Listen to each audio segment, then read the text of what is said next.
Annyeonghaseyo, 저는 Bonita입니다. Nah, tapi hari ini aku tuh nggak bahas tentang Korea. Nah, berhubung aku adalah mahasiswa pendidikan sejarah dari Universitas Riau, aku akan bahas tentang kebijakan-kebijakan politik kolonial Hindia Belanda. Seperti apa kebijakan-kebijakannya?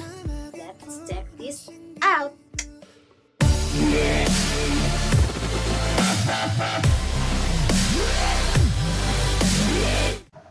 Nah, sekarang aku akan menjelaskan tentang kebijakan-kebijakan politik kolonial Hindia Belanda. Kita masuk ke slide berikutnya. Yang pertama itu adalah sistem politik tanam paksa. Sistem politik tanam paksa ini berarti tanah rakyat yang awalnya milik pribadi diambil dan dikuasai oleh pemerintah Belanda. Nanti tanahnya ini akan ditanami dengan tanaman yang laku di perdagangan Eropa.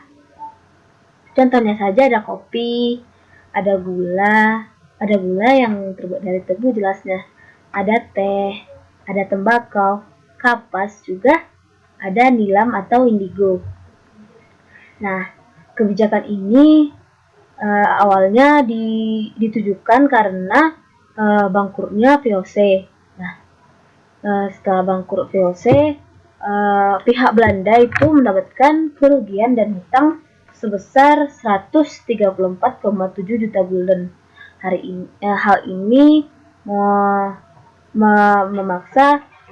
membuat Johannes van den Bos atau Gubernur Jenderal Hindia Belanda pada saat itu menggunakan sistem politik tanah paksa ini. Nah, kita masuk ke slide berikutnya. Akibat dari tanam paksa. Ada beberapa akibat dari tanam paksa. Yang pertama, tanah rakyat dieksploitasi. Nah, bagaimana tidak dieksploitasi? Secara tanah masyarakat pribumi itu dirampas dan hanya diberikan 15% dari tanah tersebut untuk dibebaskan dari tanam paksa. Itu pun yang 15% tadi akan dibebankan dengan pajak tanah tentunya, dan itu harganya cukup mahal. Nah, yang kedua, hasil-hasil dari pertanian tadi tetap akan diserahkan kepada pihak pemerintah Hindia Belanda dan akan diberikan upah dan akan diberikan upah yang sangat minim. Nah, kemudian ada rakyat masih dibebankan kerja rodi atau kerja paksa untuk pemerintah. Nah, kerja rodi ini itu untuk membangun dan menjaga benteng pertahanan dari Hindia Belanda. Nah, kemudian ada kemiskinan dan daya tahan rakyat dalam menghadapi berbagai bencana yang terlalu kecil. Nah, akibatnya terjadi kelaparan di mana-mana, dan kematian, sehingga jumlah penduduk mengalami penurunan yang sangat tajam tentunya. Nah, kita beralih ke slide berikutnya, yaitu politik pintu terbuka. Nah, apa itu politik pintu terbuka? Politik pintu terbuka merupakan pelaksanaan politik yang dilakukan kolonial liberal di Indonesia pada saat itu. Nah, pada politik pintu terbuka ini golongan liberal Hindia Belanda memiliki pendapat tentang kegiatan ekonomi yang ada di Indonesia itu harus dibahas oleh pihak lain, sementara pemerintah hanya sebagai pengawas. Nah, hal ini terjadi pada tahun 1860-an. Ini karena pihak golongan liberal menganggap bahwa politik slog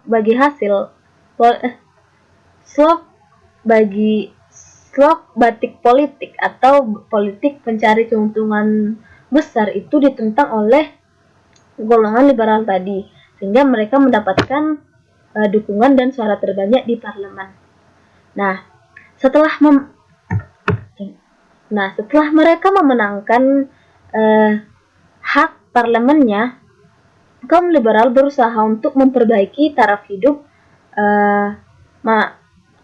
rakyat Indonesia.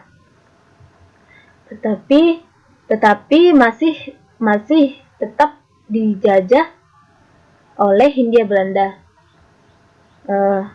Keberhasilan tersebut membuat kaum liberal mengeluarkan suatu undang-undang yang disebut dengan Undang-Undang Agraria dan Undang-Undang Gula, di mana di sini saya sudah menuliskan di mana Undang-Undang Agraria itu mengatur cara-cara pengusaha swasta memperoleh tanah, dan Undang-Undang Gula itu mengatur pemindahan perusahaan-perusahaan gula ke tangan swasta, di mana politik terbuka ini berarti tanah-tanah milik masyarakat nanti akan disewakan kepada pihak swasta dengan syarat masyarakat tetap menjadi pemilik dari tanah tersebut, tidak seperti tanah paksa tadi. Itulah perbedaannya. Nah, pokok-pokok isi Undang-Undang Agraria itu ada, yang pertama itu ada masyarakat pribumi diberi hak memiliki tanah dan menyewakan kepada pengusaha swasta. Nah, pengusaha swasta itu bisa menyewa tanah itu hanya dalam jangka waktu 75 tahun. Nah, kita beralih ke slide berikutnya. Di sini saya melampirkan peta. Nah, karena adanya Undang-Undang Agraria ini, banyak pihak-pihak swasta menanamkan modalnya dan membuat perkebunan.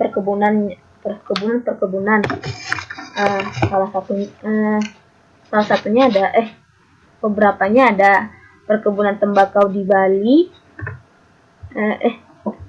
perkebunan tembakau di Delhi di Sumatera Utara, di Sumatera Utara. Ada juga tebu di Jawa Tengah dan Jawa Timur. Ada kina di Jawa Barat. Ada juga karet di Sumatera Timur. Ada kelapa sawit di Sumatera Utara. Ada juga teh di Jawa Barat dan Sumatera Utara.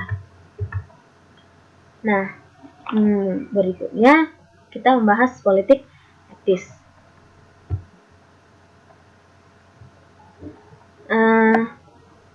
Selain dari kebijakan tadi, ada beberapa kebijakan lagi, yaitu politik etis. Nah, pada 17 September 1901, di sini Ratu Wilhelmina baru naik tahta dan menegaskan dalam pidatonya bahwa pemerintah Belanda itu mempunyai panggilan moral dan hutang budi terhadap bangsa pribumi. Ini juga dipelopori oleh kaum etis dari pihak Belanda itu. Nah, karena adanya rasa simpati itu, Ratu Wilhelmina membuat kebijakan yang terangkum dalam Trias van Deventer. Bukan Trias Politika ya, ini salah. Trias van Deventer yang berisi, yang pertama ada irigasi, emigrasi, ada edukasi. Mana irigasi ini adalah pembangunan saluran-saluran air untuk membantu pertanian masyarakat Indonesia. Dan emigrasi yaitu mengajak rakyat Indonesia untuk melakukan transmigrasi atau perpindahan penduduk dari suatu wilayah ke wilayah lain. Ada juga edukasi. Nah, edukasi ini yang paling mempelopori. Edukasi ini juga penting.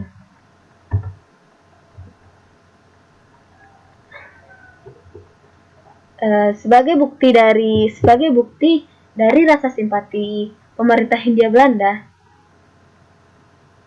pemerintah Hindia Belanda menunjuk J.H. Abendanon menjadi Direktur Pendidikan di Hindia Timur pada tahun 1900 sampai 1905. Ia datang ke Hindia Belanda pada tahun 1900. Ia ditugaskan oleh Belanda untuk melaksanakan politik etis.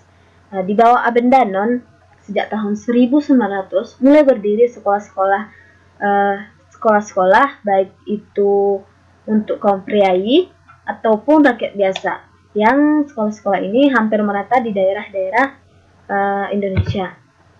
Nah, beberapa sekolahnya itu diantaranya ada folk school atau sekolah desa yang ini berlangsung selama 3 tahun dan dilanjutkan dengan Fair Folk School yang selama 2 tahun. Kemudian ada Mir Wijebri Leisure on the Ridge atau MULO yang setara dengan SMP, dan juga yang setara dengan SMA yaitu Algernon Middlebury School. Nah, J.H. Abendanon ini juga penyemangat beberapa putra-putri daerah untuk melakukan sebuah motivasi diri seperti itu. Contohnya saja Raden Ajeng Kartini yang saat itu adalah putri dari Bupati Jepara yang berpendapat bahwa perempuan juga pantas mendapatkan pendidikan. Ada juga dari ketua dari Sarekat Islam Abdul Muis. Nah, demikian yang dapat saya sampaikan. Kurang lebih mohon maaf. Wabillahi taufiq wal hidayah. Wassalamualaikum warahmatullahi wabarakatuh.